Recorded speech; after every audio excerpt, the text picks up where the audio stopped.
Good morning, students. Once again, we are back for the video of class 10th, chapter number 6, the book of Footprints Without Feet. The name of chapter is The Making of a Scientist, and we are, I think, at the last of the page, so we will continue that, and I think today we will complete that. Okay, let's start in the chapter of Robert E. Bright, who received many prizes, and he is also internationally famous for his deeds. What he did, all of you know, the function of the shell. He had changed the conception of people about the cell function of shell. Let's start after the first passage in the last page. Okay.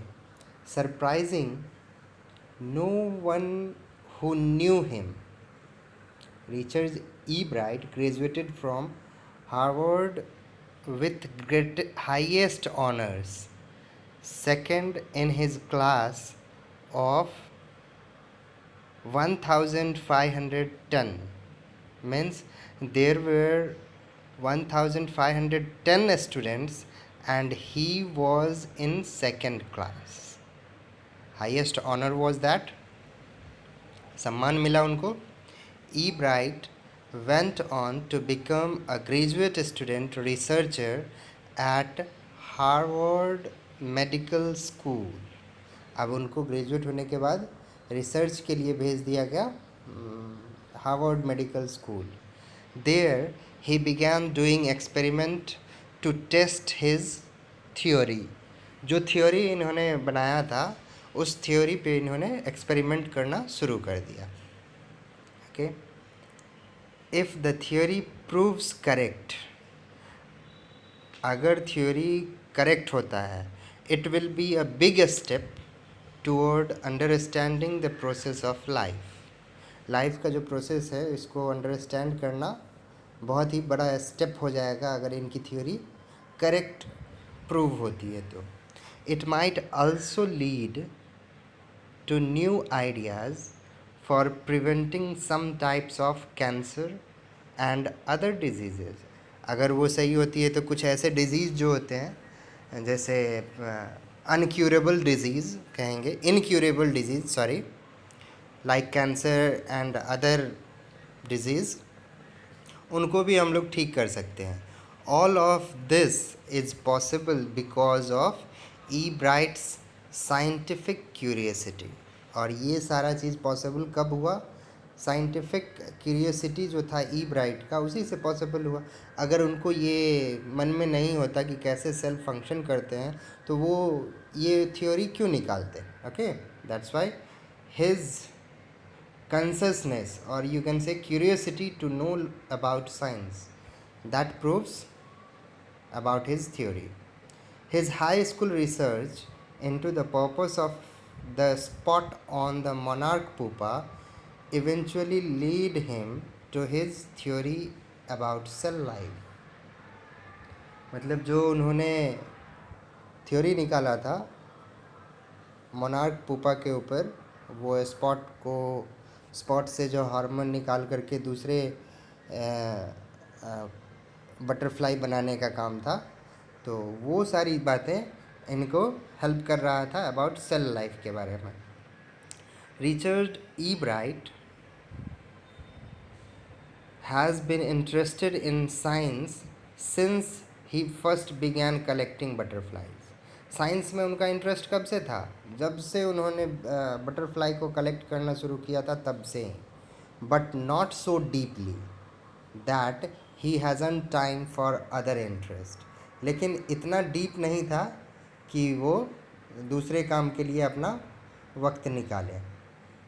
E bright also became a champion debater जानते हैं, जो debate करते हैं. Debate का मतलब होता है, मतलब इसके पॉजिटिव साइड भी और इसके नेगेटिव साइड भी बताना. वाद विवाद में पार्टिसिपेट करना, तो उनमें वो चैम्पियन थे।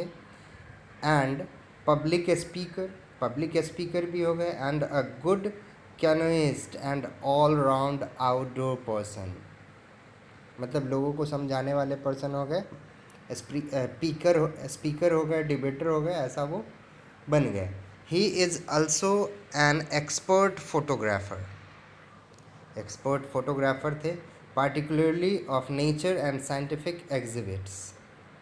नेचर का और साइंटिफिक फेनोमेना का, घटना का वो फोटोग्राफ लिया करते थे। In school Richard E bright was a strict student,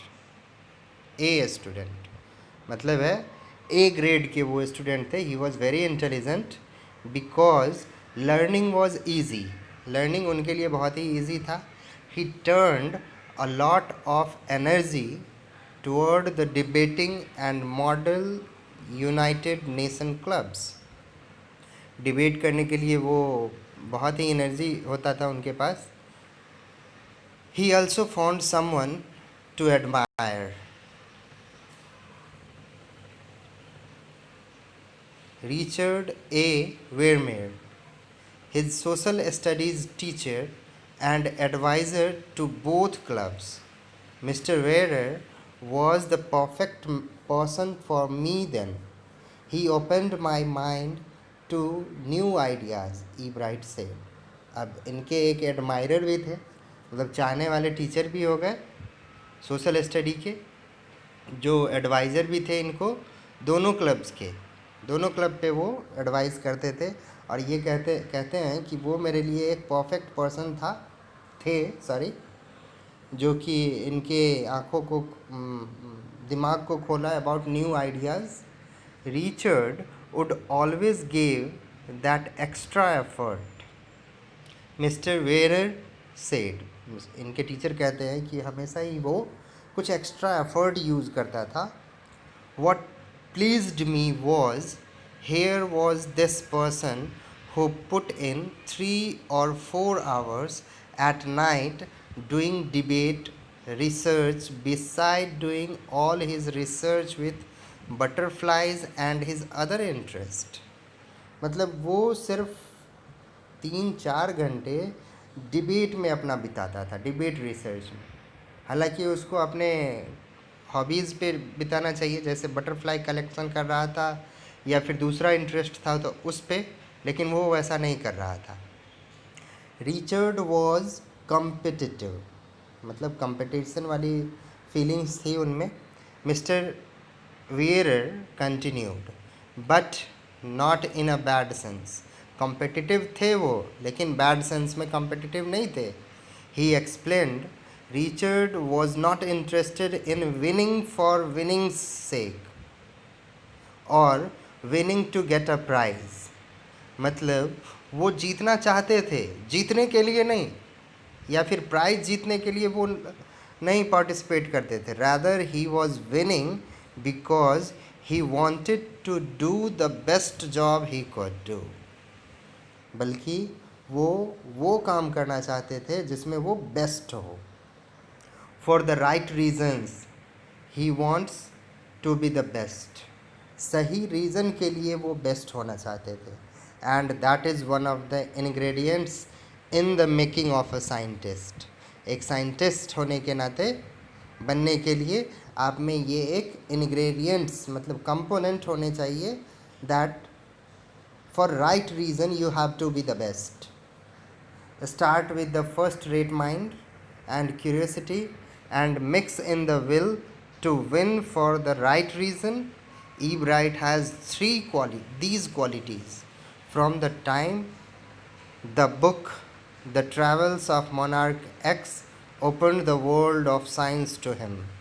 मतलब जब ये बुक पढ़ा उन्होंने, तब से साइंस के लिए इनका माइंड ओपन हो गया।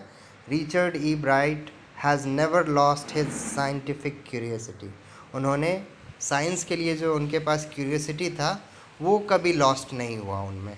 So this was the, you can say the biography of that scientist who has changed our feelings about the function of the cell. Okay, now this chapter completed, and I will post the multiple choice questions on the e-content on parentsalarm.com. Please have a look on that. Okay, thank you. Have a nice day.